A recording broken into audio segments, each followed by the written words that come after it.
La situation sécuritaire du Mali à la une de cette édition. Le secrétaire général adjoint des Nations Unies a été reçu hier en audience par le président de la transition, colonel Assimi Goïta. Un séjour très utile a laissé entendre Jean-Pierre Lacroix. Et la chronique Un jour, une formule nous fera la nuance entre un pays, un État et une nation. Ils constituent le plus souvent un trio inséparable mais bien distinct. Les explications de Souri Ibrahim Keïta en fin d'édition. Bamako bien arrosé par la pluie ce vendredi. Mesdames, Messieurs, bonjour. Le secrétaire général adjoint des Nations Unies, chef des opérations reçu en audience hier par le président de la transition, colonel Assimi Goïta. Les deux personnalités ont fait le point du travail que mènent le Mali et les Nations Unies pour soutenir la paix et la souveraineté de l'État. Les échanges ont porté également sur la rotation des contingents de la MINUSMA. Jean-Pierre Lacroix estime que son séjour au Mali a été très utile. Écoutons-le au micro de Fousséni Tounkara. Nous avons fait le point du travail commun que mènent les Nations Unies et le Mali pour soutenir le retour de la pleine souveraineté de l'État, car c'est le but fondamental de l'action de la MINUSMA. Et sur la base de la nouvelle dynamique qui s'est installée avec les efforts qui sont en cours pour mettre en œuvre la transition, le travail sur la Constitution, sur la loi électorale, les réformes de gouvernance, évidemment la levée des sanctions. Cette nouvelle dynamique, nous avons discuté de la meilleure manière de construire sur elle pour redéfinir des objectifs communs, pour faire en sorte que nous soyons en phase avec les priorités qui toutes visent au retour de l'autorité de l'État partout sur le territoire, et faire en sorte que nous puissions aussi faire des propositions en pleine coopération, des propositions sur les priorités d'action de la MINUSMA. Vous savez que le Conseil de sécurité des Nations Unies, qui a récemment renouvelé le mandat de la MINUSMA, a demandé que l'on procède à une revue stratégique de la mission. Donc c'est ce type de travail que nous voulons faire en étroite coopération avec les autorités maliennes. Bien sûr, nous avons aussi évoqué la question plus immédiate des rotations, puisque les rotations sont indispensables au fonctionnement de la MINUSMA. Le président a renouvelé les assurances que nous aurions très très vite des consultations opérationnelles avec les autorités maliennes pour permettre que ces rotations recommencent. Et il y a un certain nombre de procédures que nous devons revoir de notre côté, de manière à que toutes ces rotations se fassent dans la pleine transparence, c'est normal, et aussi dans la fluidité. Et encore une fois, mes remerciements au président, aux autorités maliennes pour ce séjour. Autre actualité, la commission de la rédaction d'une nouvelle constitution pour le Mali était hier à l'écoute de la société civile. Cette séance d'écoute a permis aux participants de mieux cerner la mission de la commission, aussi et surtout l'approche d'inclusivité tant souhaitée par le chef de l'État. Tamsir Diabaté nous en dit plus. Une nouvelle constitution pour le Mali par les Maliens. C'est l'approche de la commission de rédaction de la nouvelle constitution. La constitution, c'est l'affaire de tout Malien, où qu'il se trouve et quelle que soit sa situation. C'est la raison pour laquelle la constitution n'est définitivement adoptée qu'après un référendum, qui permet à tous les citoyens de s'exprimer, de dire « je suis d'accord, je ne suis pas d'accord ». Cette fois-ci, il ne s'agit pas de réviser, il s'agit de changer de constitution. Seulement, après quelques jours de sa mise en place par le chef de l'État, la voilà face à la branche séculaire des forces vives de la nation pour une séance d'écoute. Et cette approche se veut participative et inclusive pour une 4e république de paix et de vivre ensemble. La Constitution, c'est la loi fondamentale. C'est elle qui est la mère de toutes les lois futures dans notre pays. Et puisque ces lois vont gérer et diriger tous les citoyens, toutes les citoyennes il est indispensable qu'il soit écouté, qu'il soit entendu, qu'il propose et qu'une synthèse fidèle soit faite pour que cette constitution puisse avoir toute la chance d'être adoptée. Pendant 2 heures d'horloge, les membres de la société civile se sont exprimés sur le type de constitution qu'ils veulent. Les orateurs du jour ont mis l'accent sur nos valeurs sociétales, la valorisation de nos langues nationales, la souveraineté, sans oublier l'éducation, la bonne gouvernance, le genre et l'épineuse question géopolitique. Nous avons cru devoir apporter à ce travail le président Samaké et toute son équipe.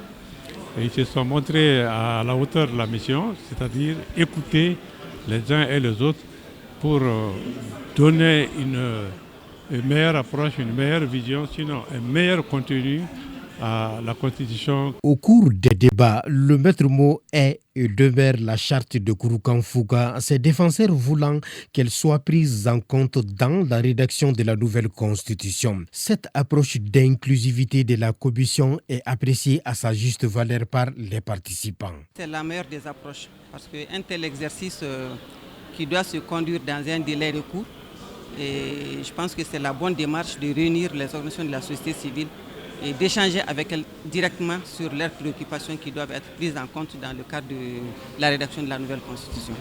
Cette méthode est rassurante. Nous sommes vraiment ravis par rapport à l'approche parce que cela prouve à suffisance que chacun compte pour le développement de ce pays-là. Force est de reconnaître que la société civile tient à une nouvelle constitution d'Embadi refondée au vrai sens du terme. Pour une nouvelle constitution, vraiment, je veux qu'on parte sur des textes vraiment qui sont conformes aux réalités maliennes. Le Mali dans sa diversité. Quelles sont les bases réelles qu'il faut mettre en place pour un Mali nouveau?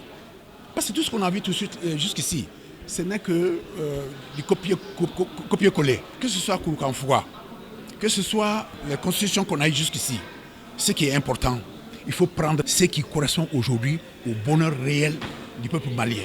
C'est d'abord la participation massive des populations qui doivent comprendre que tout ce qui se fera sans elles se fera contre elles. Mais tout ce qui se fera avec elles se fera pour elles. Donc l'intérêt du peuple malien aujourd'hui, c'est que le maximum des forces vives puissent prendre ça vraiment au sérieux. Ce sera très important aussi pour l'avenir des générations futures. À l'issue de cette rencontre avec la société civile, le président de la commission de rédaction de la nouvelle constitution du Mali est satisfait des différentes réactions. Comment faire connaître les processus de passation de marché au sein du système des Nations Unies? La question était au centre d'un atelier de haut niveau qui a mis en contact les responsables de la MINUSMA et les opérateurs économiques et autres prestataires maliens. L'objectif est de permettre au plus grand nombre d'opérateurs privés de se familiariser avec le processus d'obtention des offres et prestations de services au sein du système des Nations Unies en vue de booster l'économie nationale. Modibo Mariko. S'inscrire sur le portail mondial des fournisseurs des Nations Unies, fournir des éléments d'appel d'offres de qualité, appuyer son offre par des pièces de divers ordres, la procédure pour accéder aux différents marchés du système des Nations Unies paraît des plus complexes pour les opérateurs économiques et autres prestataires maliens. Il y a comme un mur de glace très solide, mais que la MINUSMA et les secteurs privés maliens veulent désormais briser en mettant en place un nouveau type de partenariat désormais gagnant-gagnant. Depuis son installation au Mali en 2013, le total en valeur des achats ont effectués auprès des secteurs privés maliens est estimé à 95 millions de dollars, soit environ 9 millions de dollars par an, ce qui est peu, est très peu, au regard de nos potentialités d'approvisionnement en biens et services. Un nouveau départ donc entre la MINUSMA et les opérateurs économiques et autres prestataires du Mali. Un partenariat qui n'aura d'autres objectifs que d'impacter encore plus positivement la présence onusienne au Mali. Je me réjouis de constater l'augmentation ces dernières années du nombre de contrats signés avec des entités maliennes. Ainsi, la valeur des contrats de la MINUSMA conclus avec des entités maliennes s'élève en moyenne à 50 millions de dollars par an, soit environ 32 milliards de francs CFA. Ayant conscience des enjeux que représentent les marchés publics en général et particulièrement ceux de l'aménagement et des agences spécialisées, fonds et programmes du système des Nations Unies au Mali, mon département se réjouit de ces efforts visant à soutenir la vulgarisation du système et procédures de passation des marchés au niveau des Nations Unies. La tenue du présent séminaire permettra d'outiller les participants aux rudiments nécessaires pour une meilleure implication dans le processus de passation des marchés, qu'il contribuerait à atteindre les objectifs de bonne gouvernance économique dans le domaine spécifique de la commande publique. Le terrain est ainsi balisé pour permettre aux acteurs du secteur privé malien de participer activement aux offres de services du système des Nations Unies. Une journée de travail donc mise à profit pour cela en vue de mieux maîtriser les notions de conditions générales de contrat, d'achat et autres facturations pour ne citer que cela. Toutes choses qui permettront de booster les relations économiques entre l'aménagement et le secteur privé malien.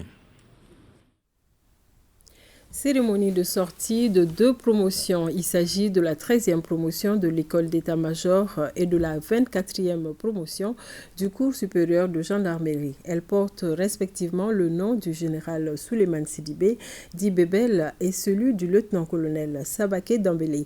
Les 2 parrains ont été présentés comme des officiers au parcours exemplaire. Alousseynou Touré, compte rendu. Il y avait foule ce matin à la caserne du chef d'escadron Bala Koné à Faladje. Pour cause, parents, amis, collègues et autres collaborateurs étaient nombreux à assister au sacre de ces vaillants officiers qui ont bravé les difficultés pour se hisser à cette place. Les 10 auditeurs de la 13e promotion de l'école d'état-major portent désormais le nom du général Souleymane Sidibé, dit Bébel, tandis que les 20 stagiaires de la 24e promotion du cours supérieur de gendarmerie portent celui du lieutenant-colonel Sabaké Dambélé. La formation dispensée à l'école des officiers de la gendarmerie nationale a atteint son objectif visé, celui de faire d'eux des officiers traitants, analystes et concepteurs. Pendant leur séjour, ils ont acquis et maîtrisé un certain nombre de connaissances telles que la maîtrise des connaissances et des compétences nécessaires à l'élaboration des ordres opérationnels en matière de sécurité et de maintien de la paix, tant dans le cadre national que multinational. Quant aux officiers de la 24e promotion du cours supérieur de gendarmerie, leur formation a été axée, entre autres, sur des domaines de formation professionnelle, tels que les principes généraux d'exécution des services en gendarmerie, la formation au commandement opérationnel. Les 30 officiers sont venus essentiellement du Burkina Faso, du Niger, du Togo, de la Guinée-Conakry et du Mali. Il leur a été demandé d'œuvrer à l'intégration et à la mutualisation des moyens et des efforts de nos États pour lutter efficacement contre le terrorisme, notamment au Sahel. M'adressant aux officiers stagiaires, je vous exhorte à poursuivre la quête permanente de l'excellence à travers la remise en cause perpétuelle de vos savoir-faire et de vos savoir-être. La situation particulière de notre bande sahélo-sahélienne nous demande l'anticipation, la mutualisation de nos moyens à bien d'égards et la synergie d'action. L'anticipation et la préparation doivent précéder l'ensemble de nos actions. Gendarmes, nous sommes les soldats de la loi, une force humaine au service du peuple. Il faut noter que les premiers des 2 promotions sont maliens. Une femme, une malienne figure parmi les 30 stagiaires. Et la chronique Un jour, une formule dans ce trésor fait la nuance entre un pays, un État et une nation. Il constitue le plus souvent un trio inséparable mais bien distinct. Les explications, c'est avec Souri Ibrahim Keïta. Pays, État, nation. Utilisés de manière interchangeable par tous ceux-là qui ne sont pas familiers avec l'utilisation appropriée de ces concepts, ils ont certes évolué au fil du temps, mais gardent chacun ses spécificités propres. Ainsi, le pays désignerait une entité et une appartenance géographique, la nation, le peuple, et l'État, les institutions fonctionnant sur un territoire. La définition de ces concepts varie d'un penseur politique à un autre, d'une époque à une autre. D'abord, l'État est une collectivité humaine installée de façon permanente sur une portion de territoire, doté d'un gouvernement et jouissant de la souveraineté. Alors, l'État, des éléments d'existence de l'État, les critères, les caractéristiques d'existence de l'État, il y a 3. Nous avons le territoire, la population et ensuite le gouvernement. Alors, pour certains penseurs, le gouvernement est l'élément capital qu'un État existe.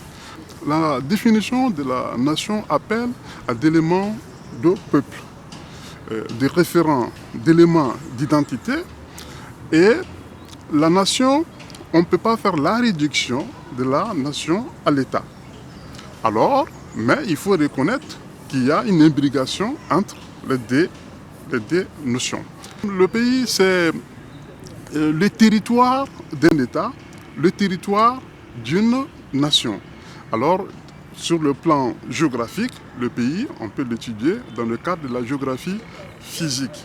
Avec l'épithète indépendant en plus, l'État ou le pays devient une zone qui a son gouvernement propre, des frontières internationalement reconnues, ce qui signifie qu'il n'est sous le pouvoir d'aucun autre pays. Autre caractéristique, il doit avoir ses résidents permanents, un système de transport, un système d'éducation et un système économique organisé, émet sa propre monnaie aux besoins et est en mesure de réguler le commerce intérieur et extérieur. Il y a une imbrication entre les différents concepts. Il y a l'interconnexion entre les différents concepts. Le Mali répond à tous ces éléments. Nous sommes non seulement nous sommes un État, nous sommes un pays, voilà, donc nous sommes évidemment une nation. Malheureusement, l'histoire contemporaine du Mali, les choses sont en train de prendre d'autres proportions inquiétantes. C'est pourquoi je profite de l'occasion d'appeler tous les Maliens de penser d'abord sur le plan malien avant de penser sur le plan ethnique. Bien sûr, certains pays sont des États-nations. Toutes les nations, si elles regroupent des personnes partageant une langue, une culture, des institutions, une histoire et une religion, ne possèdent pas toutes non plus leur propre État. Preuve que la délimitation du trio est une affaire des initiés. Mais on n'est pas si totaux que ça pour ne pas comprendre son interconnexion. Et c'est ce qui met fin à cette édition. Merci de nous avoir suivis. Bon après-midi de vendredi.